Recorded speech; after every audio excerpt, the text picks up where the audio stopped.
আন্তর্জাতিক অঙ্গনের সবথেকে তাজা সংবাদ, ইরানের ক্ষেপণাস্ত্র ইসরায়েলের প্রযুক্তির মেরুদণ্ড গুঁড়িয়ে দিয়েছে।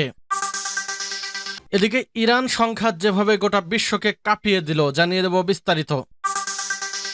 সৌদি আরবে সক্রিয় যুক্তরাষ্ট্রের ক্ষেপণাস্ত্র বিধ্বংসী থার্ড।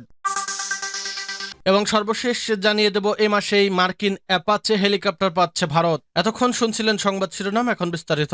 অনুরোধ থাকবে ভিডিওটিতে একটি লাইক দিন, কমেন্টস করে জানিয়ে দিন আপনি কোন জেলা থেকে বা কোথা থেকে এই সংবাদটি শুনছেন। ভিডিওটি শেয়ার করে দিন আপনার ফেসবুক সোশ্যাল মিডিয়ায়।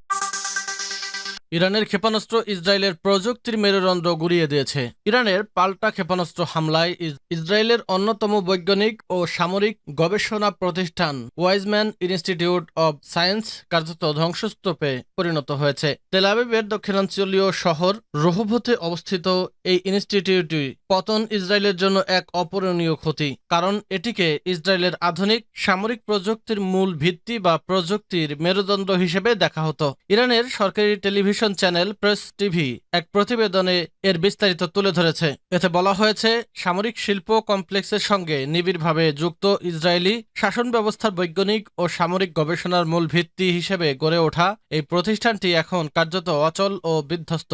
পর্যবেক্ষকেরা বলছে, ইরানের ক্ষেপণাস্ত্র হামলায় শুধু ইনস্টিটিউটের স্থাপনা নয়, কয়েক দশকের গবেষণা, কোটি কোটি ডলারের যন্ত্রপাতি এবং বহু জীববৈজ্ঞানিক নমুনা, উপাত্ত এবং পেটেন্টের সম্ভাবনাও পুরোপুরি ধ্বংসস্তূপ হয়েছে। তারা বলেছে, এটি ইসরায়েলের জন্য একটি বড় দুর্ভাগ্য যে ইসরায়েলের বহু বছরের সাধনা এভাবে মুহূর্তেই মাটি চাপা পড়ে গেছে।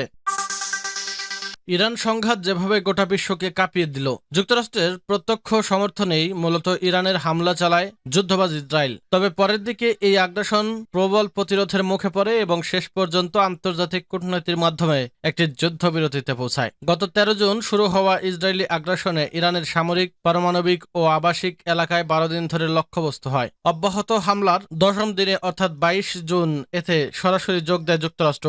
ওই দিন রাতভর ইরানের নাতানজ, ফর্দো ও ইস্পাহানের 3টি পারমাণবিক স্থাপনায় বিমান হামলা চালায়। এর জবাবে ইরানের ইসলামী বিপ্লবী গার্ড বাহিনী aerospace force operation true promise 3 এর অংশ হিসাবে 22 দফার পাল্টা অভিযানে প্রায় 450 ক্ষেপণাস্ত্র হামলা ইসরায়েল অধিকৃত অঞ্চলে বড় ধরনের ক্ষয়ক্ষতি ঘটায়। অন্যদিকে মার্কিন বিমান হামলার প্রতিক্রিয়ায় ইরান কাতারের আল উদেইদ মার্কিন ঘাঁটিতে ক্ষেপণাস্ত্র ছোড়ে। এতে পশ্চিম এশিয়ার সবচেয়ে বড় মার্কিন সামরিক ঘাঁটিতেও বেশ ক্ষয়ক্ষতি সাধিত হয়। এ হামলার জেরে 24 জুন ট্রাম্প তড়িঘড়ি করে যুদ্ধবিরতির কার্যকরের ঘোষণা দেন। ইরানে যুক্তরাষ্ট্র ও ইসরায়েলের যৌথ আগ্রাসনের বহুমাত্রিকতা বিশ্লেষণে রুশ একাডেমি অব সায়েন্স এর ইনস্টিটিউট অব ওরিয়েন্টাল স্টাডিজ গবেষক লানা রাওয়ান্দি ফারাদ্দি বার্তা সংস্থা মেহের এর সঙ্গে বিস্তারিত কথা বলেছেন।